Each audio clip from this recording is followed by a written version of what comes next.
Well, here we go. This is my second delivery of the day for this webinar. It's been blisteringly hot.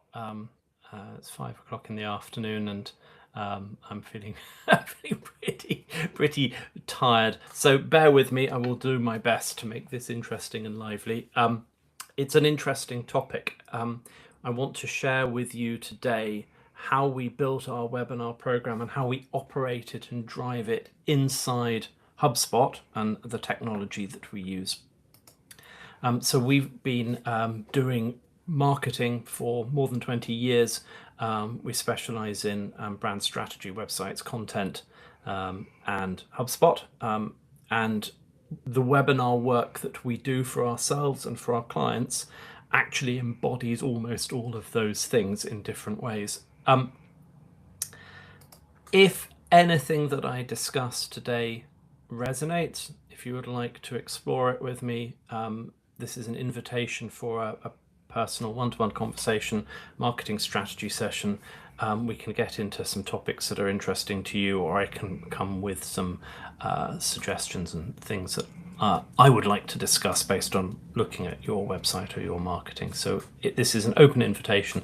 There's no pitch, no price, just a chance to have a proper conversation. So without any further ado, let's get into the agenda for today, which is going to be looking at how we, fundamentally the case for webinars, how we do them inside Articulate, how they fit into a demand generation, lead funnel, lead nurturing process. And if there's time, we'll talk a little bit about repurposing webinar content and how to get started and some tips with that. But the main focus here is really just to show you inside the factory of Articulate how we deliver increasingly one webinar a week. So the data is in. Webinars work, okay? 72% of B2B marketers report that they are a source of high quality leads, that they are a cost effective or an efficient source. Certainly we see companies, clients who are running quite expensive in time and money events and activities, and sometimes expensive outbound type activity to generate leads, and the cost for getting leads from webinars much lower. This is external data. It certainly reflects our experience. And on the receiving end, about half of B2B professionals, so the kind of people you're probably trying to talk to, attend webinars on a weekly basis. So people are used to receiving this information, whether it's live, as it is now, hello, or pre-recorded, as it will be later, if you're watching this later, hello. So we didn't do this for Articulate or for our clients sort of on a hunch. We looked at the data. And for Articulate, we've now done, this is webinar 108. We've done 108 webinars over the last 6 years, most of them in the last year, to be honest. And so I'm going to share some of our results, and I'm going to talk about our process. So over the last year, we've engaged 1,800 plus leads, and we've generated a substantial amount of pipeline for the business. We can trace this because we've got ROI attribution, touchpoint attribution set up in HubSpot, and we have we're tracking all the activity and all the people who sign up for webinars and how they relate to potential deals that we do. So the data really is very clear for us. It works. A little bit of additional data that's not on the slide, just trying to keep the slides clean and tidy. Typically about half the number of leads that come to webinars that we run or sign up for webinars that we run turn into marketing qualified leads, meaning that when we look at them, they look like the right ideal client profile, the right kind of company, and the right kind of role and persona in that company for us potentially to engage. We'd like to talk to you if you're an MQL. And about half of them, approximately, turn into sales qualified leads, meaning there's some sort of sales engagement activity interaction. So, you know, it's a really well qualified audience. It's the path to revenue is clear. Interestingly, also out of the 1,800 or so in the last year, more than a little bit less than a third and a little bit more than a quarter, 508 to be precise, signed up for more than one webinar, which is very pleasing because it means people come along, listen to me, or sometimes you, Anna, sometimes Sam, sometimes other people, say stuff and think it's interesting and sign up for something else. So thank you very much if you're one of our fans. And there's a handful of super fans in there who come to everything, which is really nice. Okay. Last slide before we dive into the how we do it. I think webinars do something now that is increasingly rare and increasingly valuable in this AI era. They put human authority, expertise front and center, right? You're seeing me, not an AI avatar, not something that AI wrote. It's me live talking to you. It's the difference between live theatre and television, perhaps. And certainly for a business like mine, where on some level what you're buying is that experience, expertise, and the trust that comes with it, that the sale is the sample, the marketing interaction is the sample. You get to see me, you get to see our thinking, you get to see what we do. And I reflected on this quite a lot this week because I get a newsletter from a chap called Zach Chmiel, and he's interesting. It's called Don't Feed the Algorithm, if you want to look it up. But he said in a post this week, AI has changed the trust layer, which is a really interesting thing to dive into, because now with AI, pretty much everyone can sound smart in words, right? You know, they can produce, Claude can turn their random thoughts into well-constructed sentences and sort of clever language, which, by the way, was my shtick for 25 years, right? So I'm sort of being eclipsed by, interns with AI. But that 25 years of experience matters a lot. Taste matters a lot. Judgment matters a lot. Trust matters enormously. And webinars are how you can manifest that. Okay. So let's get right into the mechanics of it. I want to start by talking about how webinars fit into our demand generation, lead generation engine. Because it's not really just about doing the content or just me rocking up and doing this. I'm trying to be generous and thoughtful and give useful information. It's cynical exercise, but it is done with the intent of forming relationships, starting conversations, and ultimately bringing business to Articulate.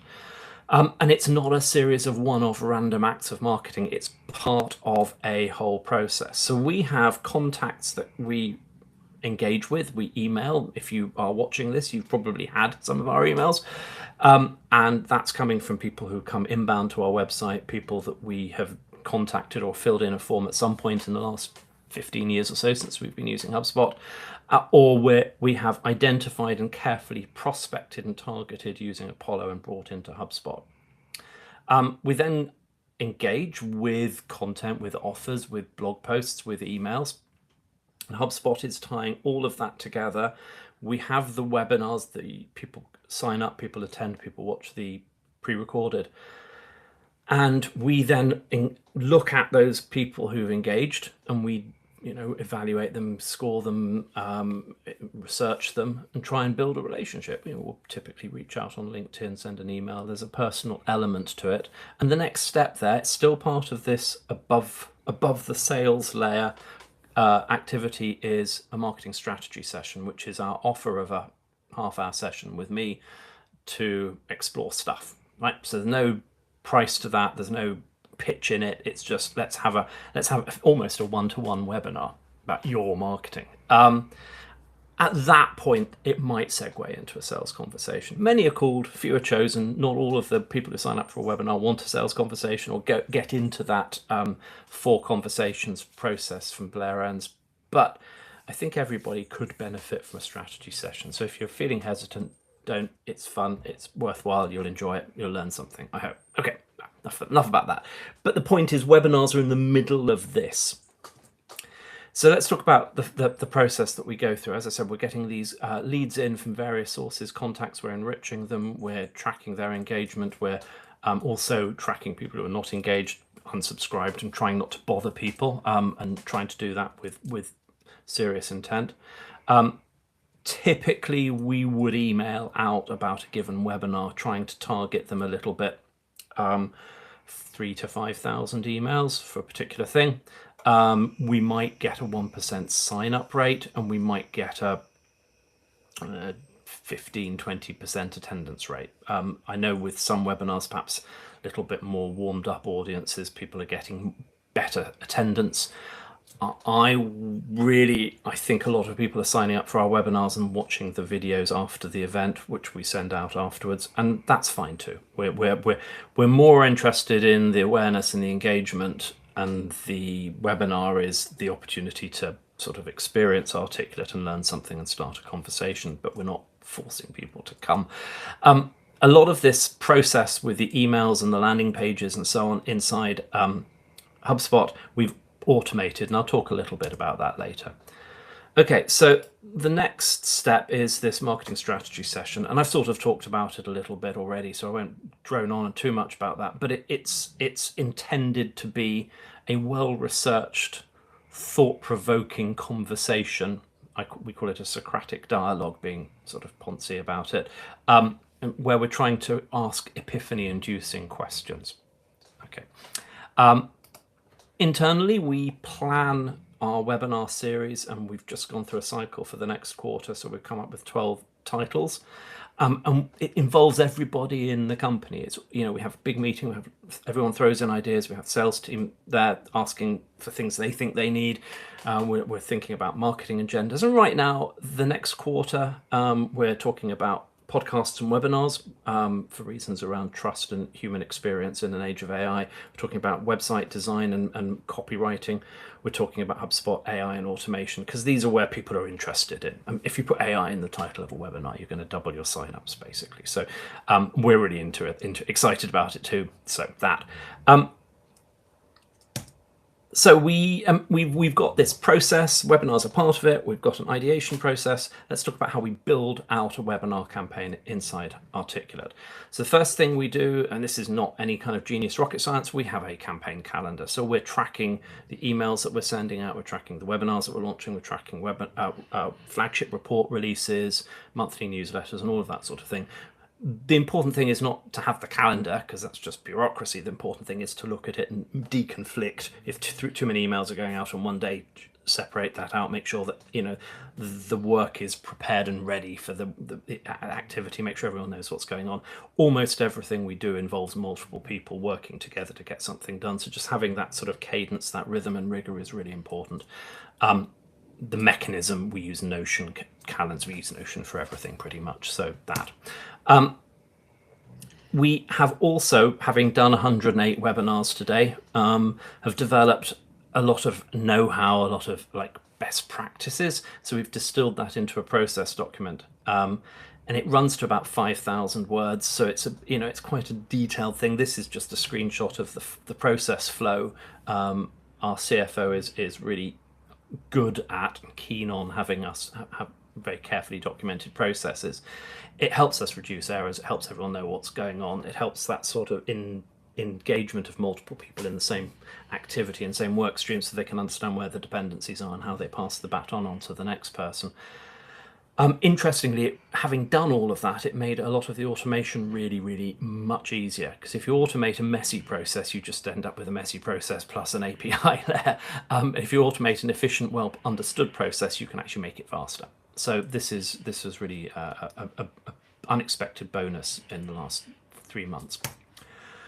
For actually delivering this, you're experiencing this live now. We use Riverside. We used to use Zoom webinars. Riverside is cheaper. I think it's better. It records me locally, so I'm getting the high definition version of me. You're getting the compressed streamed version. So when we're making videos afterwards, it's a much higher quality experience. We also use it for client webinars, we use it for client podcasts, we use it for a bunch of things. So it's also really nice just to have one tool that does a lot of things rather than multiple tools. Running podcasts out of Zoom is really a bit sort of janky. There's a little glitchy thing in it. I expect they will fix this eventually, but you can't have comments live on it and have the ability to block commenters. And we had back in the Zoom days trolls, and you just go around, you're annoying everybody by just blocking you. You can't do that in Riverside, and so we don't have comments, and that's one of the reasons why we don't have comments, unfortunately. The other one is I don't have producer support anymore. I just do this myself, so it's quite hard sometimes to answer questions and remember what you're saying and control the slides. But when I started, I used to have somebody from the team join me as well. Okay, but Riverside's pretty good for video hosting. So for the post event pre-recorded webinars, we use Vimeo because I've used it for crikey 26 years now, 25 years, and know it. All our library is up there. You can see we've got like 330 videos in our Articulate library. So now we'd probably use HubSpot hosted videos if we were starting from scratch, but Vimeo is really good. You can white label the videos and embed them anywhere and things like that. So this is the kind of orchestration of all the things, well, most of the things that have to happen in HubSpot. You need a couple of promotional emails, you need a registration email, you need a reminder email, you need a post-launch thank you for signing up, here's the recording, here's the slides. You need a landing page, you need a pre-event thank you page with the time and date, you need a post-event thank you page that says here's the video and the recording, the slides. And all of this has to be sort of joined up with some workflows in HubSpot and a couple of custom properties. Today, if I was building that out, I wouldn't use a custom property to track which events people had signed up for. I would use HubSpot's event object. That didn't exist 5 years ago, so we're sort of locked into the way we do that. Building it in HubSpot rather than using Zoom means that we get to control the branding, the domain name, the appearance, the flow of all of this. It does make extra work, but I'll talk about how we automated a lot of it. And I think it's a better user experience for people signing up for webinars. And we also know from evidence, Easy Webinar, for example, report that a well-constructed landing page can boost conversion rates by up to 50% for webinars. So being able to control all the aspects of that and to optimize and A/B test those landing pages as we do, very, very important. Addevent.com is a really useful tool. It does that thing where you go, it's on this date, can you add it to my calendar? So we use that to make those things, those links. We also have a lot of reporting in HubSpot. We have that whole sort of history of, for example, going back to 2020, monthly signups for webinars, and also webinar form conversion rates. So we can see when they're going up, when they're going down. You can see the bottom chart there. Gradually over 4 years, the conversion rate went down, and then we did quite a lot of conversion rate optimization, and it's gone back up again, and we're sort of hovering around 40% on the landing page forms now, which is pretty good. We can report on the breakdown of people who signed up for this webinar, that webinar, any webinar over a different time series. We can see what country they came from, what job title they had, what type of company they're in, target sector, and all that kind of thing. So we're doing a lot of enrichment, a lot of classification behind the scenes so that we can track this and see how webinars are having a role. It is probably true to say that a very large number of people who became customers have gone through and engaged at some point in the webinar process. They're well qualified, and it tends to be on the path to becoming a customer, whether it's the critical path to becoming a customer or just incidental is a little harder to prove. But webinars have they're properly down funnel. So reporting is good. We in the last 3 months, we have also taken the first third of the process checklist and automated it. So this is a screenshot from Notion, and basically what's happening is that the team are going in there and building out a webinar, and they're putting in the title and what you can expect to get, and the subject line of an email, and the sort of the text bits. They're bringing that to the tool. They're using Notion, which they're all familiar with. That's what we do all our work in. But then using webhooks and about 15,000 lines of code that we wrote with Claude Code Help, we generate the call to action graphic programmatically. We generate the add event links using add events API. We build the emails in HubSpot, we build the landing page and thank you page in HubSpot, and basically in about 30 to 40 seconds, the integration from Notion, when you say, okay, Notion, I've got I've filled in all the questions here, I've put the time and the date and the title and the, the 150, 200 words of stuff you need, build me the webinar, and it just goes and does it. And it has some nice reporting and sort of error catching and things if you do make mistakes along the way. So that's taken a 4-hour process and got it down to about 30 minutes. And if I wasn't caring too much about the language, I just wanted to just build that stuff and just accept any default text, it would actually take me about 5 minutes to build a new webinar using this. So it's a remarkable time saving, because nobody on their deathbed wishes they'd spent more time building HubSpot landing pages. It's kind of meticulous, painstaking, fiddly. And if you can automate it, fantastic. It's also reduced the number of errors we make. You can see the last, this is 108. So the last 5 webinars have gone through this process, and the next 3 are already built out. So it's getting pretty well tested. But it does some really neat things like change AM to PM when you put the time in, or if you've got overlapping time zones. I mean, it's got lots of error. It's kind of nice.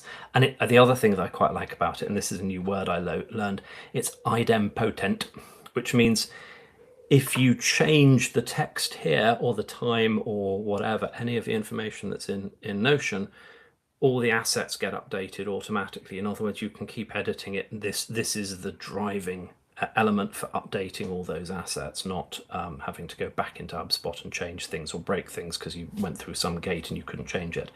The idea, though, is once we actually publish and promote an event, we don't change the time if we can possibly avoid it. Okay, so this allows me and the team to focus on the stuff that's actually interesting, like what are we going to talk about? How do we make that presentation interesting? How do we make sure we've got good information? I can rehearse it properly. All of these sorts of things. It's about it frees us to do the human stuff, which is all good automation should do. It shouldn't make us faster or cheaper. It should make us better. Okay, then once the thing has been delivered, and in 5 or 8 minutes when I've finished, this process will start. We'll start flipping the thank you page to show the recording and so on. Sean will start dissecting this video and producing little video clips. We'll take the text and run it through a whole other automation workflow with AI and various processes in order to turn it into a blog post. Social media activity, so that one webinar then becomes a resource and the source of a whole bunch of other activity, and it has an ongoing life as an asset and a lead capture resource. And we reckon that we get at least the same number of post-events registrations as pre-event registrations. So once something's up on the website and in our library of webinars, it continues to generate awareness. And we've got some recent data that says video content is driving a lot of AI overviews in Google and AI search. So if you're putting we don't put everything up on YouTube, but it's all up on Vimeo. But if you're putting these things up onto YouTube and then Google can index it and track that, that can also be important, valuable for AI optimization. So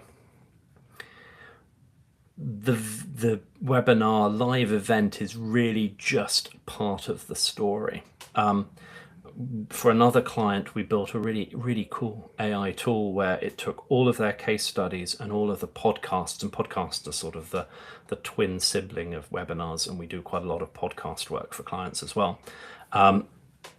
Took all of the podcasts that we'd done for them, so sort of about 45 assets, put it all into a corpus of knowledge, and then ran some knowledge management over it with a chat interface. So you could come to that and you could ask questions like, have any of our guests commented on X? Can we get a quote out of it? Or what are 3 examples of clients doing Y? And it will go over that whole sort of 50,000 words of content and do something with it. So increasingly, we think that webinars and podcasts can be the source of subject matter expertise for other creative assets. Anyway, that's the next journey.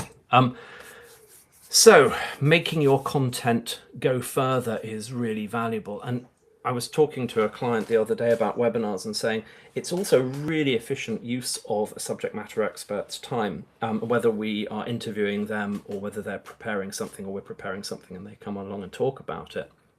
Most people who are good at their job and know something are actually pretty good at talking about what they do and what they know. But if you ask them to write, a 3,000 word white paper or 2,000 word blog post or something, they get a bit sort of tongue tied, or they get a little bit, it's not their job to be a writer. It's not their job to be a marketer, but it is their job to have that knowledge and share it. So it can be a really, really time efficient way to get subject matter experts, executives, get their presence out there and get the knowledge out of their head in a format that the marketing team can use. We also do this interesting thing where we take like first party research that we do. So we might analyze 10,000 websites and produce a report about that, or the top 100 websites in a particular sector, or something. And then we turn that into a webinar as well. So sometimes we go from the flagship report to the webinar, and sometimes the other way around. Okay. 3 minutes to go. Crikey, Matthew. Crack on.